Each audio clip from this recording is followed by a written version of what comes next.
নমস্কাৰ। আজি আপোনালোকৰ মাজলৈ লৈ আহিছোঁ প্ৰিন্স আৰু ৰিমিৰ প্ৰেম কাহিনী হেপাহৰ ঘৰ। কাহিনীৰ লিখক ফৰিদুজ্জামান, পাঠ কৰিছে য়াসমিন চুলতানা আৰু সংগীত ব্যৱস্থাপনা ইৰফান হুছেইন আৰু তছদ্দুক এডি ৰিকুৰ। আহকচোন শুনি চাওঁ। মোৰ নাম প্ৰিন্স। ঘৰ গোলাঘাটত যদিও চাকৰি ট্ৰেন্সফাৰ হোৱাত 2010 চনত শিৱসাগৰলৈ আহিছিলোঁ। অচিনাকি ঠাইখন লাহে লাহে বৰ আপোন হৈ পৰিছিল। মনতে ঠিক কৰিলোঁ ইয়াত এখন ঘৰ পাতিম বুলি, হেপাহৰ ঘৰ। কল্পনাৰ ঘোঁৰাত লেকামবিহীন যাত্ৰা আৰম্ভ কৰিলোঁ। সহযাত্ৰী আছিল মন। তেনেকৈয়ে এদিন মোৰ জীৱনলৈ আহিছিল ৰিমি। ক্ৰমান্বয়ে আমাৰ বন্ধুত্ব প্ৰেমলৈ ৰূপান্তৰিত হ'ল। হৃদয়ৰ সমস্ত আৱেগ ঢালি ভাল পাইছিলোঁ তাইক। হেপাহৰ ঘৰখনৰ কথা তাই জানিছিল।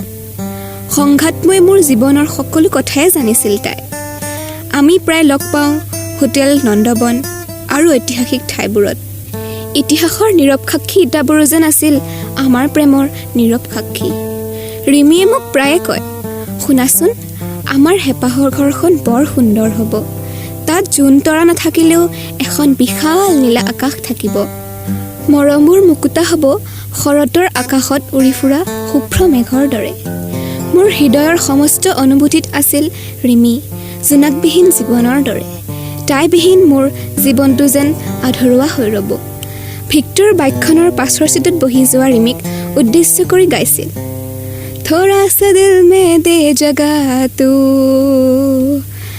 জৰা সা আপনা লে বনা। তাই মোৰ কঁকালত সজোৰে ধৰি হাঁহিছিল। মোৰ মনৰ পৃথিৱীখন গীতময় কবিতাময় হৈ পৰিছিল। মোৰ হেপাহৰ ঘৰখনলৈ এদিন তাই আহিব। পদূলি শুৱনি কৰি মোৰ বাবে ৰৈ থাকিব। কি যে মধুময় আছিল সেই দিনবোৰ। এদিন তাই মোক ক'লে, তুমি আমাৰ বিয়াৰ পাছত বহু নিশালৈকে উজাগৰে থাকি লিখিব নোৱাৰিবা কিন্তু। তাইৰ দুচকুত দুষ্টামীৰ খেলা। মোৰ বাহুত সজোৰে চিকুট এটা মাৰি তাই হাঁহিছিল। মোৰ বুকুৰ মাজত কিবা এক অবুজ শিহৰণে কঁপাই গৈছিল। মোৰ নিঃসংগ মুহূৰ্তবোৰত মোৰ চাৰিওকাষে তাৰ উপস্থিতি অনুভৱ কৰিছিলোঁ।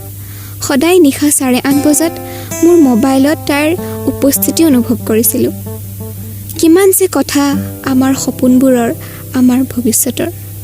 মোৰ কলেজখনৰ ষ্টাফৰ মাজতো তাইক চিনাকি কৰি দিছিলোঁ। সকলো ঠিকেই চলি আছিল। এনেতে এদিন হঠাতে ৰিফ্ৰেছৰ কোৰ্ছ এটাৰ বাবে এমাহৰ বাবে মই এই চহৰখন এৰিব লগা হ'ল।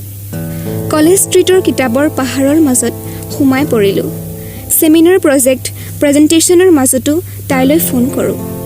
শ্বপিং মলৰ পৰা তাইৰ বাবে 4 চুইজাৰ কিনিছোঁ। কেইদিনমান তাইৰ পৰা ফোন পোৱা নাছিলোঁ। Network failure, not reachable. মনলৈ বহুত প্ৰশ্ন আহিছিল।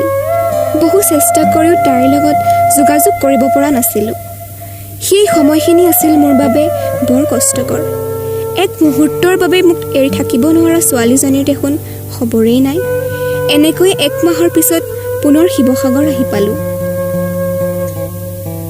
শিৱসাগৰ আহি খবৰ পালোঁ যে ৰিমি কোনোবা এজন ল'ৰাৰ লগত ইতিমধ্যে বিয়া হৈ গ'ল।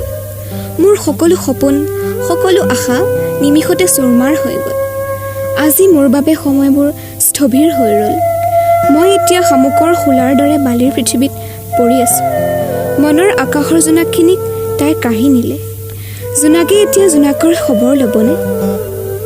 হৃদয়ৰ আৱেগ ঢালি ভাল পোৱা ৰিমিক মোৰ এই মুহূৰ্ততে সুধিবৰ মন যায়। প্ৰেম জানো কাছৰ দৰে, হাতৰ পৰা সৰি পৰিলেই ভাঙে। আৰু সুধিবৰ মন যায়, আশাৰ পাছত মানুহৰ কি থাকে? হেপাহ। মোৰ চেতন মনে চিঞৰি ক'লে, আশাৰ বুকুচাত উঠি যদি হেপাহ আহে, তেন্তে তুমি মোৰ হেপাহৰ ঘৰখন কিয় থান বান কৰি দিলা? কিয়?